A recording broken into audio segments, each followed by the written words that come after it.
potrebbe essere considerato la più antica sentinella di Nuoro.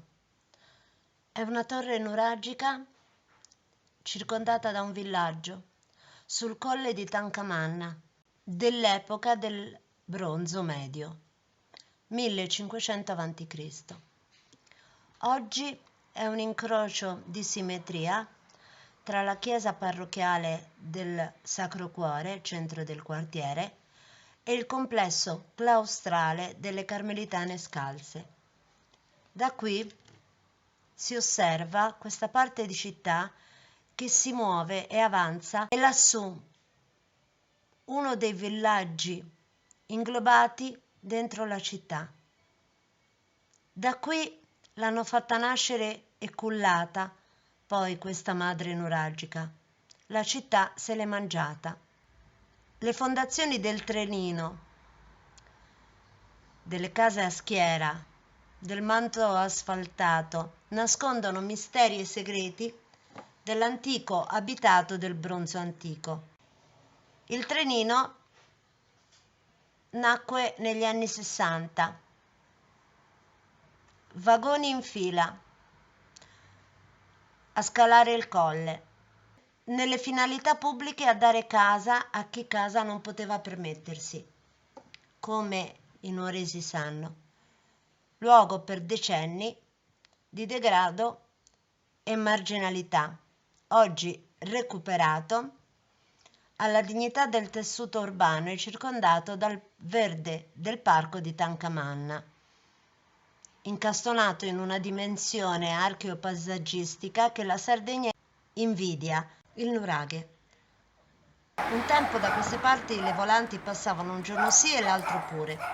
Ora la situazione è diventata più tranquilla, ma alcune sacche di disagio sociale, nonostante la buona volontà di tanti altri residenti, resistono.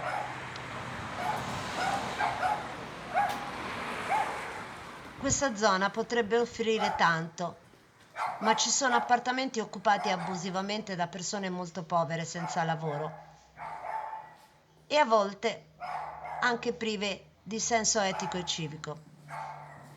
Spesso si nota una vera mancanza di rispetto e poi mancano i controlli. Ma basta attraversare un piccolo tratto di via Martiri della Libertà e il disagio sociale si specchia nel suo opposto, e dalle case del Trenino si arriva alla zona del parco di Tancamanna, oggetto di un progetto di rilancio e recupero. La gestisce l'archeologo Demis Murgia e oltre agli scavi per riportare alla luce un villaggio nuragico, ospita concerti, serate astronomiche e un mercato contadino. Ma da appena pochi metri c'è l'ennesimo segnale delle contraddizioni che da sempre accompagnano il rione. È una casupola diroccata. All'interno non vi è più nulla, ma fino a poco tempo c'erano un divano lercio, un tavolino, alcune sedie per giocare a carte e un paio di bottiglie di birra. Malgrado tutto, era uno spazio di ritrovo, visto che l'ultimo bar nella zona aveva chiuso da anni.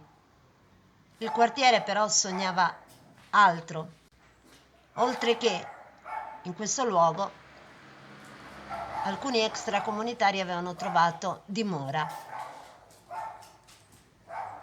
Il quartiere sogna strade senza buche, pozzetti ripuliti, marciapiedi funzionali, un locale dove prendere il caffè e scambiare due chiacchiere.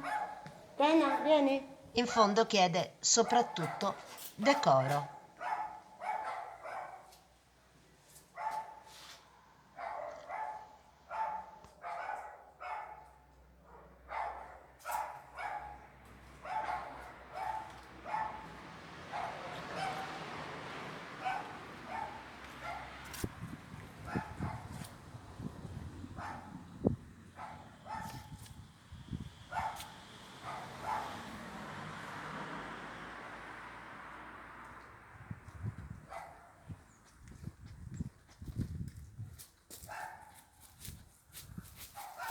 Ma che no?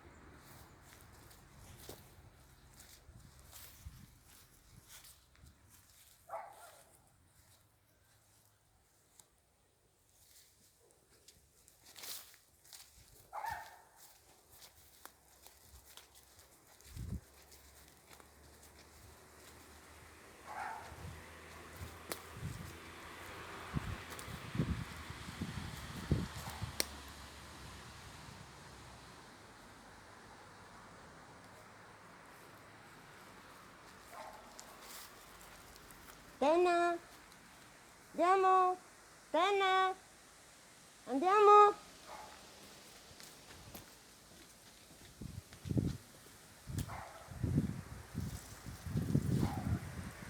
Tenna.